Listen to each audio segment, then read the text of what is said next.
Welcome to this TSASC Tech Talk regarding renovation of existing installations.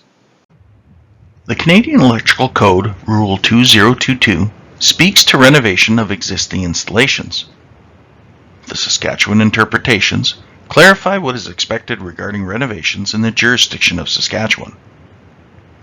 Specifically, the Saskatchewan interpretations state that upgrading existing electrical to the most current electrical code must occur when there has been hard use or wear and tear due to age, when the system needs are greater than the installed service capacity, when renovations occur which expose electrical, thereby facilitating its renovation, and finally, if the electrical has been exposed to fire or flood.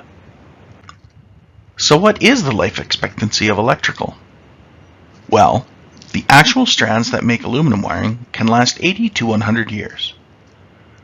Strands of conductors made of copper should last over 100 years. The sheathing of cables is a different matter. Cloth wire sheathing should last about 50 years, while plastic or PVC sheathing should be good for about 70 years. Electrical devices, as a general rule, may last 20 to 50 years, depending on which era they come from. Now, you probably noticed I was saying may, can, and should. That is because those life expectancies can be cut short when electrical is exposed to certain factors and conditions. Heat is detrimental to electrical longevity. Excessive heat can be due to overloading, cable bundling, or ambient air temperature. Ultraviolet will degrade and break down insulations and coatings. Ultraviolet exposure can come from the obvious natural source, the sun, but can also come from less obvious sources, such as arc welders, tanning beds, and mercury vapor lamps. Animals and electrical typically don't get along well together. Animals may eat sheathing, nest around electrical, causing overheating, and cause melting or arcing when they contact bare conductors, connections, or terminations. Finally, poor installation practices can also impact life expectancy. Cable bundling, nicks, kinks, unapproved staples, over-tightening, and loose connections will all reduce the longevity of electrical wiring. So what are the concerns with old and aging electrical? Well, wear and degradation of electrical is usually of highest concern, because that will most likely lead to a fire hazard or risk to people's safety.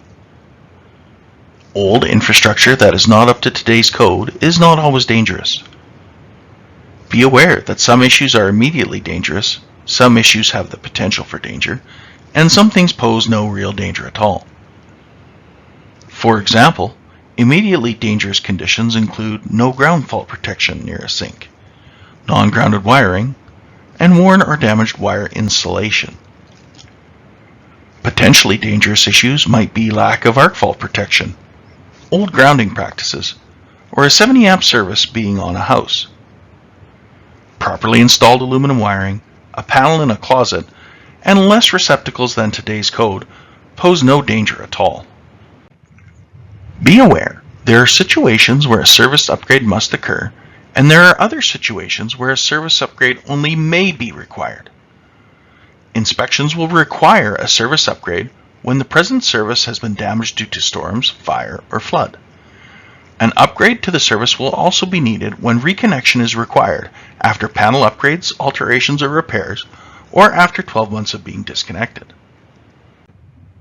In cases where renewable energy sources are installed, or electric vehicle charging, hot tubs, or other heavy draw equipment is to be connected, a service upgrade may need to occur, and electrical inspections will likely require a load calculation or measurement be performed.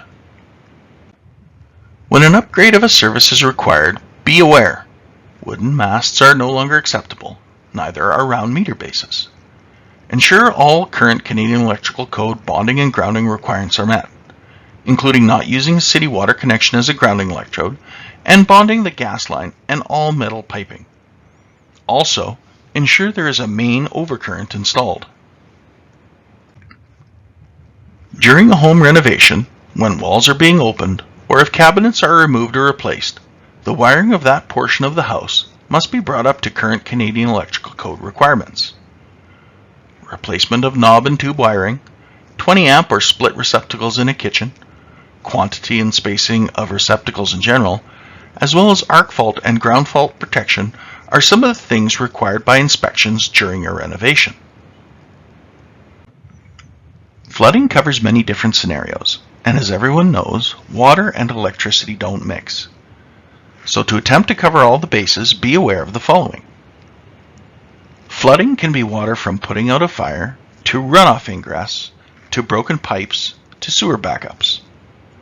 Sewer backups are of particular concern, especially relative to the amount of time electrical is exposed to it. Sewer water tends to be corrosive and will degrade electrical installations if left submerged for extended periods of time. There are strict rules for electrical subject to water, including notifying the local electrical inspector before the site or equipment and wiring in question is re-energized. When flooding or water exposure occurs in a panel or other service equipment, it must be replaced completely. An alternative is to disassemble and thoroughly clean it, then reassemble the equipment. After reassembly, the manufacturer must reapprove the equipment. Remember, once service equipment is being replaced, that service must be brought up to current Canadian Electrical Code standards. Circuit breakers that have been exposed to water can never be reused and must be destroyed.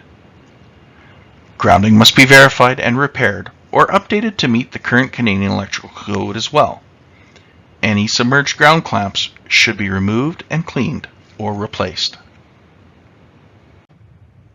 Any conductors, cables, equipment, receptacles, switches, or other electrical that has been submerged or deluged must be removed and destroyed and then replaced.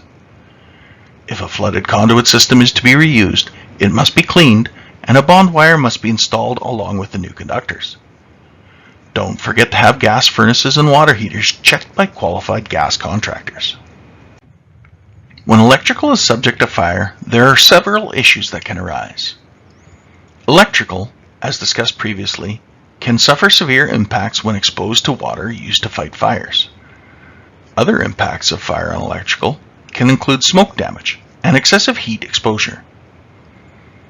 Any devices, breakers, and equipment subject to water, smoke, or excessive heat must be removed, destroyed, and then replaced.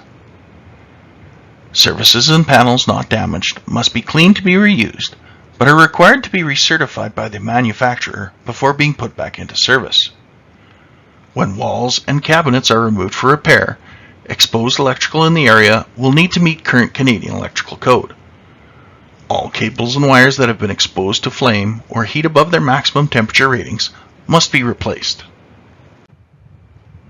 Well, now you know that electrical won't last forever, but it can be safe for a long time as long as it is kept in good working order and isn't subject to excessive wear and tear. Remember, not all wiring is bad or unsafe, and there are certain situations where a full retrofit to current electrical codes is not required. Most importantly, be sure to contact your local electrical inspector when you have had a fire or flood. This will ensure the safety of your family and property after your unfortunate event. That's all for now. Hope you found this TSAS Tech Talk informative. Have a great and safe day.